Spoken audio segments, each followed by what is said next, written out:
Alright, so let's get straight to the point. Is Wildmender worth playing? This is a new open world survival game all about farming, exploring, and bringing the world back to life from bland, uninhabitable deserts to lush green forests.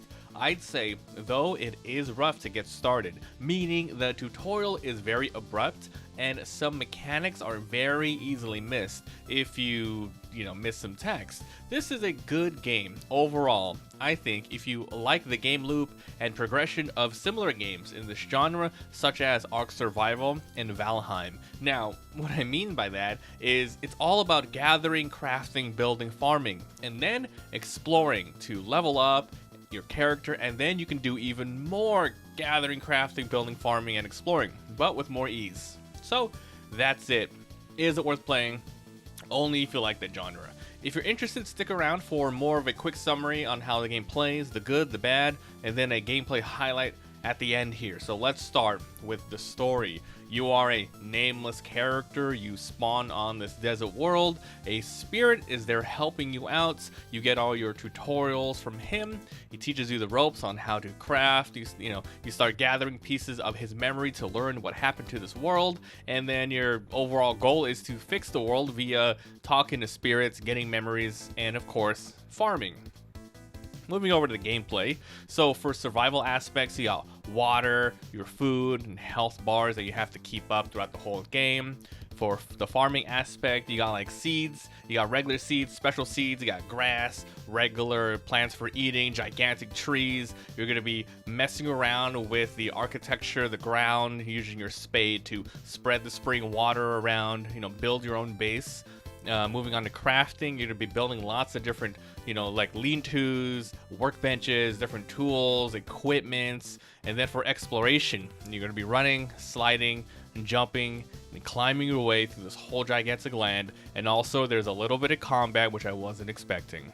Now, that's the whole game in a nutshell. Let's talk about a lot of the good things about this game that I liked. So, this game is addicting. So I went into this with no prior knowledge of its existence since the day I played it. It had very unexpected depth, because it's very familiar with a lot of the survival mechanics that I mentioned in, let's say, Ark, Conan, Barbarians, Valheim. Even though it's not to that extent, obviously, with the type of crazy combat and overworld stuff, it's the same loop. The overall loop is the same. It has good progression, I would say. This is a game where you absolutely start with nothing, and then you end up building everything. You're going to have various bases. You will literally change and overhaul. As mentioned, you're going to be digging to spread the water. You're going to be planting stuff like grass in order to, over time, spread livable soil. You're going to be growing food, crafting ingredients, and then making gigantic trees. Another good thing is I think that the story and setting is pretty interesting. Everything, as soon as you start the game, is a mystery. It's a mystery. You, the spirits, the land you're on. You even see like old buildings in the distance that you go and explore. And there's also enemies here like specters and gigantic crystals that are trying to kill you. So lots of dangers. You level up by exploring and farming. You get like new passives for increasing your health and mana, making things a lot more easier for survival. And of course, you are also going to be getting key mechanics like warping. So, make everything a lot more easier. Another really good thing I like about this game is it's random, and also there's a co-op aspect. So each map is randomly generated. However, key locations should be in the general locations, so it's not like completely 100% different, but it's enough where your playthrough is going to be slightly different than, let's say, if you play with a friend that's solo.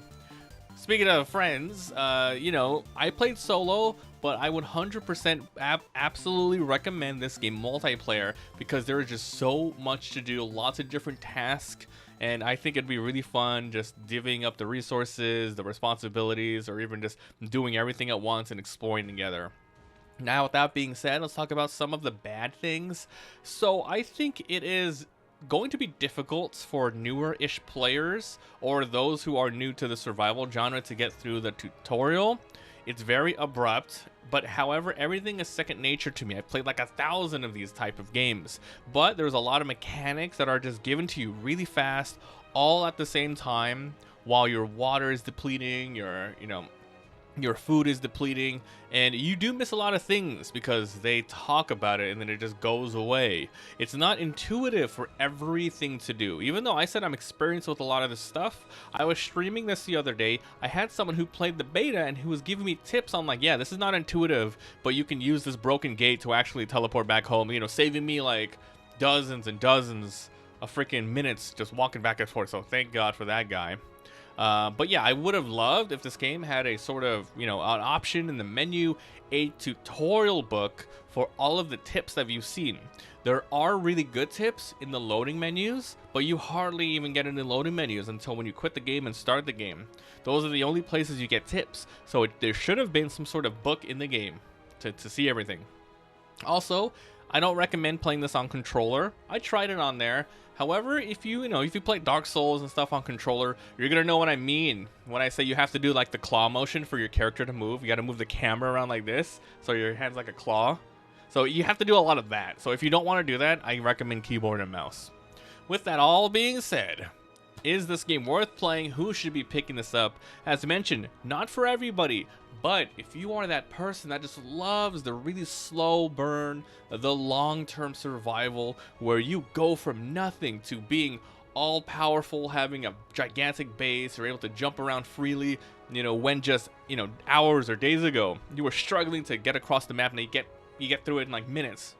You know, it's one of those type of games. Good world progression, good character progression with all of the new skills you're gonna learn, and an interesting world to uncover. What is this desert world? Why are there, you know, beings trying to kill you, etc. I think it's also a good price at $25 US. It's pretty good. If you have to get it on a sale though, I'd say 15 bucks is also good, but with this type of game, you're going to be playing it for dozens of hours. $25 if you know you're going to play it for a long time. It's a good price there. So 100% recommendation if you can get a group to play. It's a decent solo, but trust me, there's a lot of work, a lot of extra work to do, but it's doable. It's doable. There's also a difficulty slider if you are playing solo or with friends, so we can change like the growth rate of plants, the different type of loot in the world, etc. So that is Wildmender. If you guys enjoy, like, subscribe, all that good stuff. If you want to see all of the unedited gameplay, head on over to my Let's Play channel. There's a link down below. It's called MabiVsGames 2. I upload lots of things there. And come by Twitch where I stream this game, and I will be streaming lots of other games in the future. All links in the description as well as the Discord. Come on by. So thanks for watching, and I'll see you guys next time. Bye.